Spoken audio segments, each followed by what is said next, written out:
தனுசு ராசி. உத்திராடம் நட்சத்திரம் 1 பாதங்களுக்கு. இன்று வதை தாரை கடுமையான தீமை தரக்கூடியது. வாக்குவாதங்கள் ஏற்படும். துன்பம், துயரம், வம்பு, வழக்கு, அடிதடி, அசுப செய்தி, பொருள் இழப்பு. இன்று 7வது நட்சத்திரம் வதை வேதனை.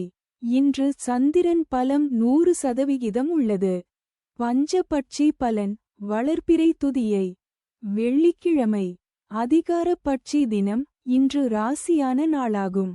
இன்று செய்யக்கூடிய காரியங்கள் வெகுகாலம் நிலைத்திருக்கும். காலை 8:24 மணி முதல் 10:48 மணி வரை. நடை 50 விழுக்காடு. பலமுறை அலைச்சலுக்குப் பிறகு வெற்றி. தங்கள் அன்பு குடும்பத்தினர்களுக்கும் நண்பர்களுக்கும் இன்றைய ராசி பலனும் நட்சத்திர பலனும் கீழே கொடுக்கப்பட்டுள்ள இணைப்பில் எளிதாக பார்க்கலாம்.